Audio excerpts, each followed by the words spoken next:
ভোর হলো, দৌড় খোলো, খুকুমণি ওঠরে। কিন্তু দেখো আমার খুকুমণির ওঠার কোনো পাত্তাই নেই। ঘড়ির কাঁটা কিন্তু থেমে নেই, সে তার নির্দিষ্ট গতিতে ঘুরে চলেছে। কিন্তু আমার মেয়ের এদিকে কোনো হুঁশ নেই যে স্কুল যাওয়ার বেলা হয়েছে। বাপ বেটিতে পড়ে পড়ে দমকা ঘুমাচ্ছে। তো যাই হোক, শুভ সকাল আমার প্রিয় বন্ধুরা, কেমন আছো তোমরা সবাই? আশা করছি যে যেখান থেকে আমার ভিডিওটা দেখছো তোমরা সকলে খুব ভালো আছো আর সুস্থ আছো। আর আমিও তোমাদের ভালোবাসায় অনেক ভালো আছি। মৌসুমি ব্লগ চ্যানেলের নতুন একটি ব্লগ ভিডিওতে তোমাদের সবাইকে অনেক স্বাগত আর অনেক ভালোবাসা জানিয়ে আজকে এখন থেকে তোমাদেরকে একদম সাথে নিয়ে আজকের ভিডিওটা শুরু করলাম। আশা করছি আজকে আমার এই ভিডিওটা তোমাদের অনেক অনেক ভালো লাগবে। আজকে তো শনিবার আর রাখি পূর্ণিমা। আমার সমস্ত দাদা ভাইদের রাখি পূর্ণিমার অনেক শুভেচ্ছা আর অনেক ভালোবাসা রইল। আজকের এই দিনটাতে সবাই খুব ভালোভাবে এনজয় করে কাটাও। সবাই সবাইকে রাখি পরাও আর সমস্ত ভাই বোনদের রাখি পূর্ণিমার অনেক শুভেচ্ছা। মেয়ের তো আজকে হাফ টিফিনে ছুটি আর আজকে তেমন কোনো ক্লাস নেই, শুধু খালি পিটি রয়েছে। তো পিটির ড্রেস তো পরে নিয়েছে আর আমাকে বলছে মা আজকে কিন্তু ক্লাস হবে না, রাখি পূর্ণিমায় সবাইকে রাখি পরাবো, তার জন্য রাখি চকলেট সমস্ত কিছু ব্যাগে কিন্তু কাল থেকে গুছিয়ে নিয়েছে। আর সকালবেলা আমার মেয়েকে ঘুম থেকে তুলেছি ঠিকই, তার চোখ মুখের অবস্থা দেখে তোমরা বুঝতে পারছো এখনও তার চোখে এক রাশ ঘুম রয়েছে, ঘুমে ঢলে পড়ছে। মানে আমি ওকে যে রেডি করছি শুধু বারবার করে শুয়ে পড়ছে। এই দেখো না, চুলটা আঁচড়াতে আঁচড়াতে আবার দেখো শুয়ে পড়েছে। সকালবেলাটা ওকে রেডি করতে সত্যি অনেকটা কষ্ট হয়। আজকে শনিবার বলে কোনো টিফিন তৈরি করলাম না। গতকাল রাতে বাবা দোকান থেকে বাড়ি আসার সময় কেক নিয়ে এসেছিলো, ওটা মেয়েকে টিফিনে দিয়ে দিলাম। আর এই যে রেডি হয়ে গেল, ব্রাশ টাশ করিয়ে ভাবছি একটুখানি মুড়ি খাইয়ে দেবো। তোমাদের দাদাভাই দেখো ঘুম থেকে উঠে স্নান টান সেরে দোকান যাবে রেডি হয়েছে। আর গতকাল রাতে হচ্ছে আমাদের নন্দাই এসছে। তো আমার বোন তো এসছে অনেক দিন হলো, তোমরা জানো, তোমাদেরকে একটা ভিডিওতে জানিয়েছিলাম। আর আজকে খুব ভালো দিন, রাখি পূর্ণিমা, ও তার দাদাকে রাখি পরিয়ে দিতে পারলো। এমনিতেই ভাইফোঁটা কোনো বছরই মিস হয় না অসুবিধা ছাড়া, কিন্তু এই রাখি পূর্ণিমাটা সবসময় মিস হয়ে যেত। কারণ কি, রাখি পূর্ণিমাটা তেমন একটা তোমাদের দাদাভাই যায় না আর ও আসে না, কিন্তু ভাইফোঁটাটা কখনো মিস হয় না। আর আজকে এমন দিনেই আমাদের বাড়িতে এসেছিলো, আজকে পূর্ণিমাও পড়ে গেছে, রাখি পূর্ণিমা। আর ও দেখো না কত সুন্দর ওর দাদাকে রাখি পরিয়ে দিল। আর নন্দাই এসছে এই একটা কারণে, ননদকে হচ্ছে বাড়ি নিয়ে যাবে, ওই জন্য গতকালকে সন্ধেবেলা এসছে। সন্ধেবেলা বলতে ওই 8:30 9টার সময় এসছে। তো যাই হোক, ওই জন্য সবাইকে খেতে দিলাম আর খাওয়া দাওয়া করার পর ওরা সবাই বেরিয়ে গেল দোকান। আর আজকে যেহেতু পূর্ণিমাতে এমনিতেই আমাদের বাড়িতে নিরামিষ হয়, তার উপর আবার জামাই এসছে, ওই জন্য শাশুড়ি মা বসেছে সবজি কাটতে। মানে কি রান্না হবে বুঝতেই পারছে না। নিজেরা থাকলে কোনো ব্যাপার নয়, যেহেতু বাড়িতে জামাই আছে ওই জন্য সবজি নিয়ে বসেছে, কি রান্না করবে আমাকে জিজ্ঞেস করছে। সত্যি কথা বলতে নিরামিষে কী যে রান্না করব খুঁজেই পাই না, আমিও কিছু বলতেই পারছি না। আমার শাশুড়ি মাকে আমি বলছি তুমি কিছু একটা কেটে দাও, আমি রান্না করে ফেলবো, যা যা হবে তুমি কেটে দাও, সেটা যটাই হোক না কেন আমি রান্না করে ফেলবো। তো মা কাঁচকলা কাটছিল, কাঁচকলাটা বললাম রেখে দিতে, কাঁচকলাটা বাদ দিয়ে ওর জায়গায় বললাম সয়াবিনের তরকারি করব। তো যাই হোক, এদিকে মা সবজি কাটছে আর এদিকে দেখো আমি এই যে ভাতের হাঁড়ি বসিয়ে দিয়েছি।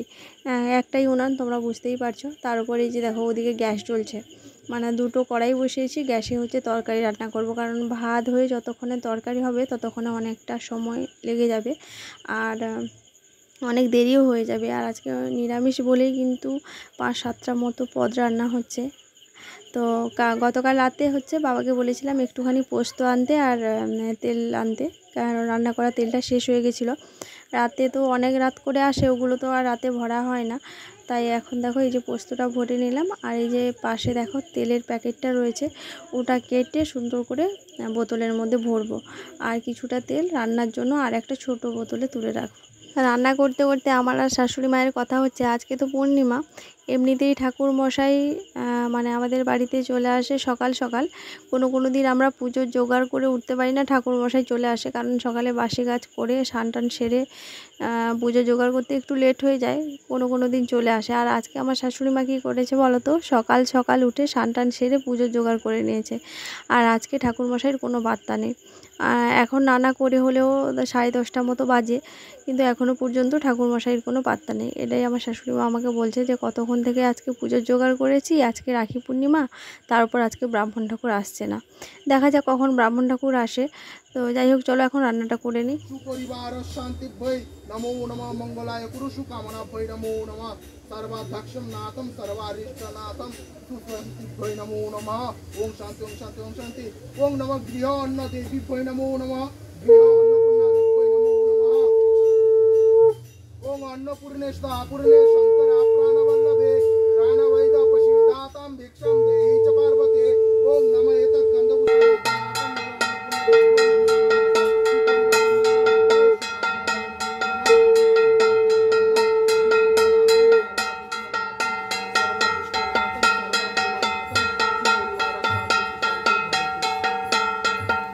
রান্নাটা যদিও এখন শেষের দিকে, কিন্তু রান্না করতে করতে দেখলাম ঠাকুরমশাই এসছে, তাই তাড়াহুড়ো করে ওদিকটায় গেলাম।